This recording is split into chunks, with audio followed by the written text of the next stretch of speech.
जमुआ में 1970 के दशक से अब तक सीट आरक्षित है और आरक्षित सीट होने के बावजूद भी जिसके लिए सीट आरक्षित हुई है उसका ही विकास नहीं हुआ है। इस संदर्भ में आप क्या कहेंगे? मैं भी डायबिटिक पेशेंट हूँ और मैं अब चुनाव में जब लड़ने जाऊंगा तो मैं लोगों के बीच में चिल्लाऊंगा कि मैं डायबिटिक हूँ, मैं डायबिटिक हूँ।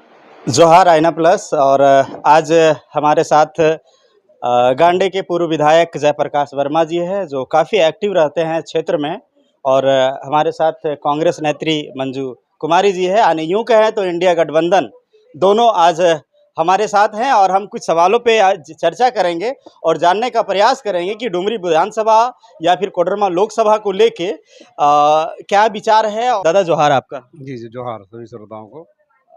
दादा काफ़ी एक्टिव रहते हैं आप क्षेत्र में, और चाहे वो कोडरमा लोकसभा हो या डुमरी विधानसभा हो, हर जगह आप दौरा करते रहते हैं, बरही बरकट्ठा हर जगह आपका फेसबुक पे हम देखते हैं, सोशल मीडिया पे एक्टिव रहते हैं। हम ये पूछना चाहते हैं कि अभी सबसे बड़ा महापर्व जो अभी डुमरी का उपचुनाव है, उस उपचुनाव को लेके आप उस उपचुनाव को किस नज़र से देखते हैं, चूँकि वहाँ दो मजबूत प्रत्याशी भी हैं? जैसा कि वहाँ पर जो उपचुनाव हो रहा है, यह उपचुनाव तो असमय हो रहा है। झारखंड के जन जन के प्रिय नेता रहे और वर्तमान में शिक्षा मंत्री जगन्नाथ दा का अचानक निधन हो गया, और जिस कारण से उपचुनाव हो रहा है। और जैसा कि आप उस विषय पर जानना चाहते हैं, मैं वहाँ पिछले 4-5 दिन से लगातार भ्रमण में हूँ। विभिन्न पंचायतों, गाँवों में जनसंपर्क अभियान के माध्यम से, ज़रूरत पड़ने पर नुक्कड़ सभा या पद यात्रा के माध्यम से हम लोग भी क्षेत्र में भ्रमण कर रहे थे और लोगों का मन हमने टटोलने का कोशिश भी किया। हम जहाँ भी गए सभी जगह लोगों ने कहा कि हम लोगों ने जगन्नाथ दा को देखा है। 4 बार उनको हम लोगों ने यहाँ से एमएलए बनाया, 15 साल एमएलए रहे, 3 साल मंत्री रहे। तो वह व्यक्ति जनता के लिए अपने आप को समर्पित किया हुआ व्यक्ति रहे। जनता की कोई समस्या, कोई परेशानी, उसका समाधान के लिए हमेशा संघर्षरत रहे। वहाँ जनता भी कहती रही, लगातार मैंने देखा, और सभी लोग कह रहे थे कि जो ऐसे मजबूत व्यक्तित्व को जो हमारे बीच नहीं रहे, उनका जो सेवा हम लोगों को जो मिला है, जो उन्होंने समर्पित जीवन जनता के लिए जिया है, हम लोग इसका रिटर्न तो ज़रूर देंगे। आज उनकी पत्नी विधवा हो गई है, उनके बच्चे आज पिता विहीन हो गए हैं।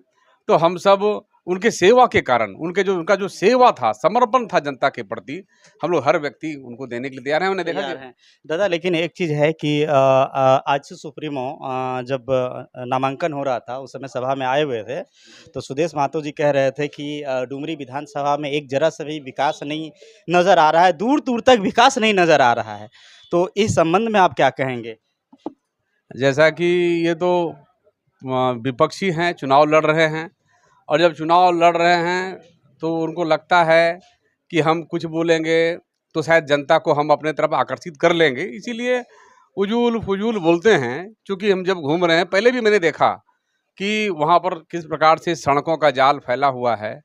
वहाँ पर आपको बता रहा हूँ कि हॉस्पिटल का शिलान्यास हो चुका है, वहाँ पर डिग्री कॉलेज का भी उद्घाटन हो चुका है। पिछले दिनों माननीय मुख्यमंत्री जी ने भी उसका उद्घाटन भी कर दिया।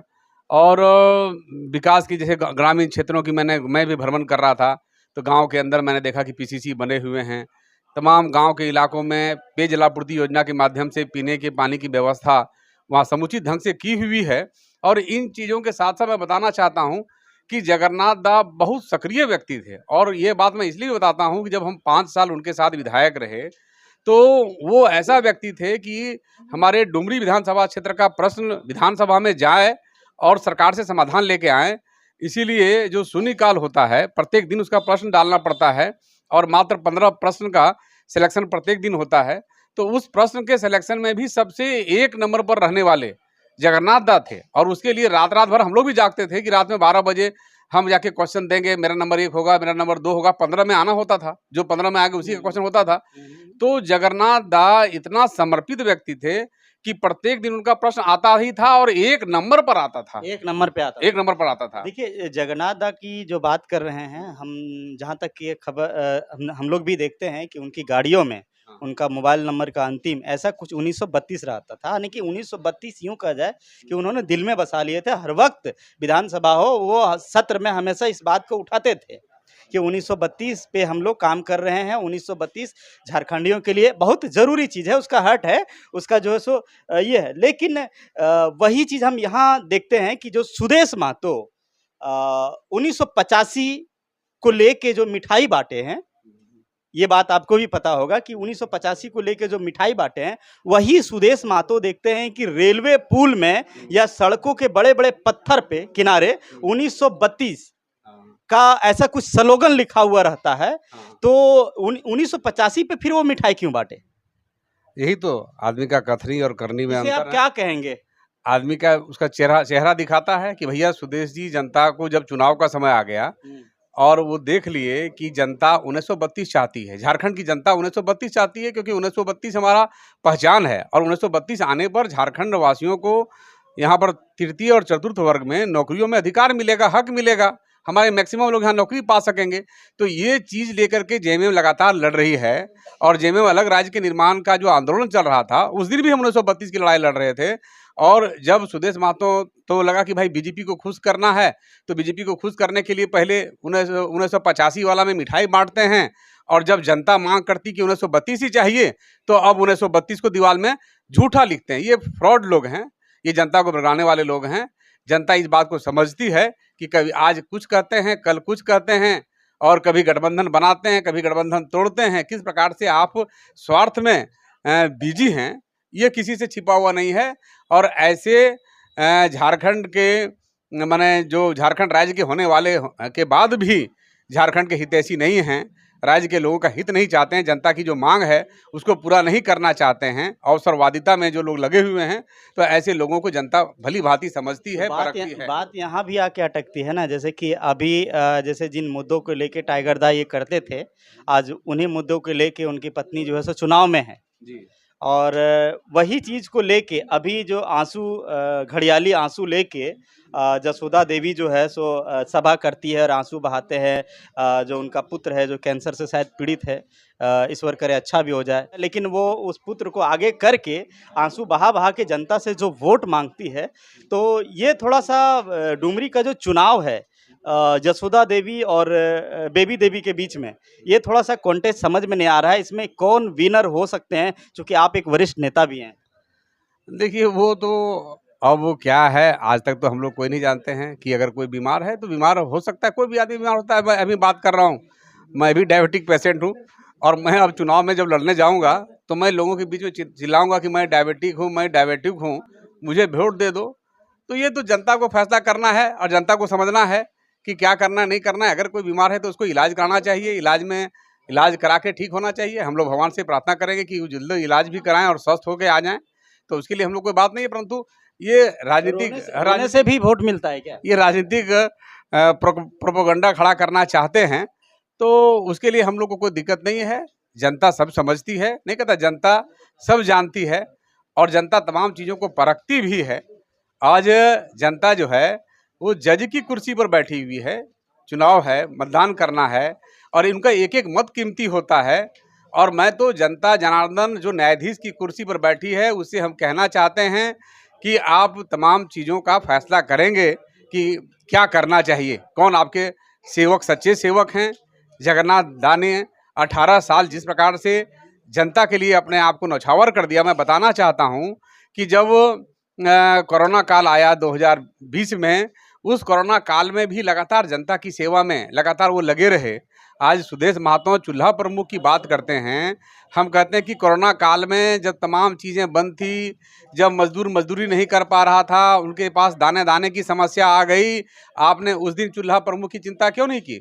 उस दिन जनता के बीच में अगर कोई दिखाई पड़ा तो वो जगन्नाथ दा दिखाई पड़े, गांव गांव घूमते रहे और देखते रहे, अरे एकरा घर में खाए के रखे रे, दी एकरा दी चावल दे दी, आलू दे दी, तेल प्याज मसाला प्याज दे दी, ये कौन बांटते रहा? ये जगन्नाथ दा बांटते रहे। हम कहते हैं यह चिंता सुदेश जी को या आसू पार्टी को, चूल्हा प्रमुख का चिंता उस दिन क्यों नहीं आया?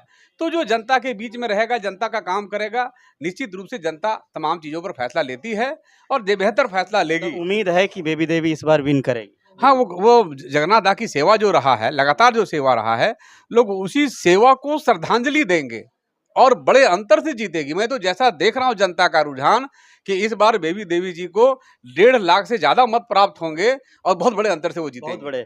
एक चीज़ और है दादा, क्या लगता है कि अभी जो युवा नेता टाइगर जयराम महतो का समर्थन मिल रहा है इंटरनली?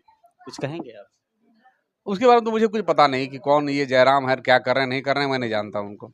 नहीं जानते। नहीं। अच्छा। हम थोड़ा कोडरमा लोकसभा, चूँकि बार-बार आप दौरा करते हैं कोडरमा लोकसभा क्षेत्र को लेके, हाँ। और जिस तरह से एनडीए का जो इंडिया का बैठक हुआ है, और एक खबर उड़ता हुआ या फिर पेपर में हमने देखा था कि कोडरमा से लोकसभा चुनाव जो है कांग्रेस जो है सो अपना प्रत्याशी को देंगे। तो आप जेएमएम में हैं, तो फिर इस बीच में आप भी तैयारी कर रहे हैं, तो फिर ये दोनों में कैसे बनेगा? देखिए, ये तो चुनाव जब होता है, हाँ। तो जैसे आप किसी पार्टी की बात अगर करें, तो उस पार्टी में जितने लोग रहते हैं, बहुत सारे लोग दावेदारी करते हैं। हाँ। और ये तो इंडिया गठबंधन है, हाँ। और इंडिया गठबंधन में खासकर झारखंड में अभी जो 3 पार्टियां हैं, 4 पार्टियां हैं, तो ये चारों पार्टी के लोग अपना-अपना बात कहते हैं, परंतु जब इंडिया गठबंधन ने कमर कस लिया है कि हमें मैक्सिमम सीट जीतना है और सरकार बनाना है केंद्र में, तो इस दृष्टिकोण से इंडिया गठबंधन सबसे योग्य प्रत्याशी को अपना कैंडिडेट बनाएगी। वह जेएमएम की तरफ से भी लोग बता रहे हैं कि कौन जीत सकता है, कांग्रेस की तरफ से बता रहे हैं अपना, और आरजेडी की तरफ से भी बता रहे हैं अपना, लोग माले की तरफ से भी बता रहे हैं अपना। तो ये 4 दल अभी जो इंडिया में है, जो झारखंड इंडिया गठबंधन में झारखंड में है, ये चारों लोग अपनी-अपनी बात कर रहे हैं, परंतु जो सबसे योग्य प्रत्याशी होगा, जिसके पास जनाधार होगा, जिसके पास जनता का समर्थन होगा, जिसकी लोकप्रियता और व्यक्तित्व जिसका अच्छा होगा, वैसा प्रत्याशी को इंडिया गठबंधन चुनाव उतारेगा। और निश्चित रूप से जैसे मैंने कहा ना कि हर समय अच्छा फैसला लिया जाता है, और इस बार इंडिया गठबंधन ने कमर कसा है कि हमें चुनाव जीतना है और केंद्र में सरकार बनाना है, तो निश्चित रूप से अच्छा फैसला होगा और झारखंड मुक्ति मोर्चा के पक्ष में ही फैसला। दादा आपका जोहार। और मेरे साथ कांग्रेस नेत्री मंजूदी भी हैं, और जो जमुआ विधानसभा से अगली बार रनर भी रही हैं। हम इनसे जानने का प्रयास करेंगे कि दीदी, कि जमुआ में 1970 के दशक से अब तक सीट आरक्षित है, और आरक्षित सीट होने के बावजूद भी जिसके लिए सीट आरक्षित हुई है उसका ही विकास नहीं हुआ। इस संदर्भ में आप क्या कहेंगे? क्या कीजिएगा, यहाँ पर हमारा जमुआ विधानसभा ही ऐसा है, रिजर्व हुआ है, लेकिन हमारे जो मतलब कि जिसका जो लाभ लेना चाहिए ले नहीं पा रहे हैं। जागरूकता की कमी है, लोगों को अपना लाभ क्या, अपना अधिकार है वो समझ नहीं पा रहे। अब धीरे धीरे जागरूक हो रहा है लोग, अब मिलेगा अधिकार। तो क्या आप जागरूक करने का ये कवायद शुरू किए हैं या कर रहे हैं? हम लगभग जब से हम राजनीतिक क्षेत्र में आए हैं तब से ये काम हम कर रहे हैं, और आगे भी मेरी जारी है। लोगों को जागरूक कर रहे हैं, बना रहे हैं। नहीं, अपना अधिकार, अपना हक के लिए तुम आप लोग लड़िए, आगे बढ़िए, हम आपके साथ हैं। आप उनके साथ? हाँ। तो क्या लगता है कि आपके आने से, अगर आप आते हैं, चुनाव जीतते हैं, तो यहाँ जिसके लिए सीट आरक्षित रखी गई है, क्या उनका विकास होगा और उनका डेवलपमेंट होगा? सबका विकास होगा, पूरे जमुआ विधानसभा वासियों का विकास होगा, सबका विकास होगा। होगा, लेकिन खास करके उनके लिए जिनके लिए सीट आरक्षित है। सबके लिए होगा, किसी का पर्सनली मतलब सबके बराबर होगा विकास, पूरे अपने जमुआ विधानसभा का विकास होगा। क्योंकि हम लोग मीडिया वाले जिस तरह से हम लोग जाते हैं क्षेत्र में और देखते हैं कि आज भी कुछ ऐसे गांव हैं और दलितों का कुछ ऐसा, आदिवासियों कुछ ऐसा बस्ती है जो इतना निहायत गरीब है, जो रहने के लिए छत नहीं है, और उनके लिए 1970 दशक से अब तक जितने भी विधायक बने हैं, सांसद बने हैं, वो जो है सो उस पर कोई पहल नहीं कर रहे हैं। तो कहीं ना कहीं अपेक्षित महसूस कर रहे हैं। नहीं, हमारे फादर भी 2 बार विधायक रहे, लेकिन बिहार सरकार में रहे थे, तो उसमें उतना फंड भी नहीं आता था। फिर भी हमारे फादर ने बहुत जगह लोगों को लाभ दिलाया। जो आप अभी आवास का बात किए हैं, बहुत जगह आवास भी मिला। और उसके बाद हमारे फादर के बाद यहाँ से तो भाजपा की हमेशा विधायक रहे हैं, फिर जेवीएम से था। तो उसके बारे हम नहीं कह सकते हैं कहाँ उन्होंने कहाँ दिया, नहीं दिया, किस टाइप से दिया, उसको हमको जानकारी नहीं है। लेकिन आने वाले समय में यदि हमको यहाँ जमुआ विधानसभा जनता यदि चुनती है, तो ये जो लोगों को समस्या है हम दूर करने का पूरा प्रयास करेंगे। तो हमारे साथ इंडिया गठबंधन आज बैठे हुए हैं।